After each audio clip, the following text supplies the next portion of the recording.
Have you ever wondered what is the difference between male and female horses? Many horse owners and riders prefer one gender of a horse over another, but why? The intriguing thing about male and female horses is that not only are they different in their physical gender, but they are also very different in other ways. They have different personality traits and behaviors, and often excel at different things. Let's take a look at what makes horse genders so different. What makes a horse male or female? Horses, just like humans, have two genders, male and female. Which one of these horse genders they are is determined by their genes and reproductive anatomy. Male and female horses are also known by many different names. Female horses. Female horses, like female humans, are the gender that can become pregnant and raise young.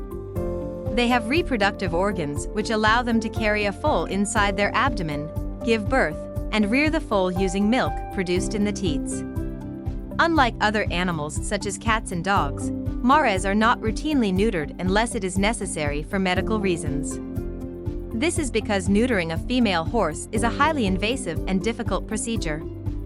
Female horses are known by different names depending on their age and reproductive status. Foal, a horse aged 1 year or less. Yearling, a horse aged between 1 and 2 years. Filly, a female horse aged under 4 years. Mare, a female horse aged 4 years or older. Dam, the mother of a foal. Male horses. Male horses are the gender that can father a foal. They produce spermatozoa from their testicles which impregnate the mare after mating. In the wild, a male horse would look after the herd and keep the females and foals safe. He would also fight with other stallions to protect his herd and earn the right to mate with the mares.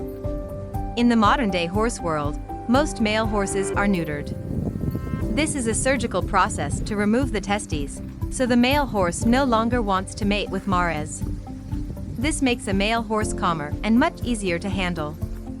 Male horses are known by different names depending on their age and reproductive status.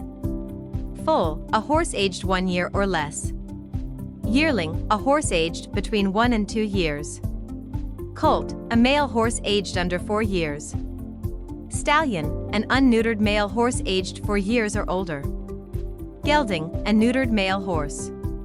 Rig, a male horse who has been improperly castrated. Sire, the father of a foal.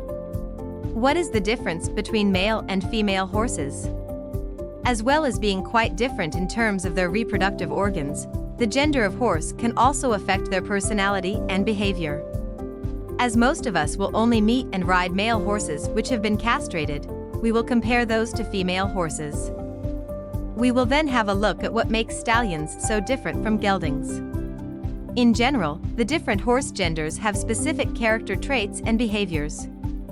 Please remember that we are making huge generalizations here and that there will always be exceptions to the rule. Most of us will have met mares who behave like geldings and vice versa. Mares. Mares, unlike geldings, have a hormonal cycle that can affect their temperament and behavior. It is these hormones that have given mares a reputation for being moody, although it can be vastly different from one mare to the next. Female horses also have a reputation for being bold, stubborn, and unpredictable. Mares compete against male horses in competition and often win. The horse genders are not drastically different in terms of athletic performance, and it tends to be their temperaments that give either gender a winning edge in competition. The boldness and bravery of mares can often see them excel in sports such as jumping and eventing. Geldings.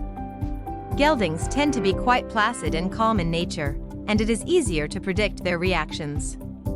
Their mood and behavior do not alter much over time, and they can be very dependable and reliable. Neutered male horses have an even and level-headed temperament, making them well suited to equestrian sports such as dressage and racing. Stallions. When it comes to stallions, the hormones are still very active. During the breeding season, stallions can be very difficult to handle, becoming excitable every time they see a mare. This makes stallions unsuitable for all but the most experienced riders and handlers. Which is the best gender of horse? Well, now you know the difference between male and female horses. Which do you think are the best? Many of us prefer one gender to another, but they both have their advantages and disadvantages. Generally speaking, riders and trainers who are looking for a sensible and predictable horse will choose a gelding. This is often the gender of horse preferred for novice and beginner riders, and for sports where concentration and reliability are an advantage. Geldings are also great for relaxing equine activities such as trail riding, happy to wander along for hours at a time. Mares are often chosen by riders or trainers looking to move to the next level, who enjoy a challenge and a bit of fizziness. Riders often find that mares are less forgiving of any mistakes, meaning the rider must concentrate at all times. And of course, with mares, we've got the added complications of the ever-changing hormones. So, as we've learned, male horses are quiet, dependable, and reliable, whereas female horses tend to be more unpredictable and lively. Many trainers and riders prefer using geldings, neutered male horses, for novice riders and beginners. Female horses, mares, can be bolder and more challenging, and often excel in competitive sports. If you like this video, don't forget to like and subscribe.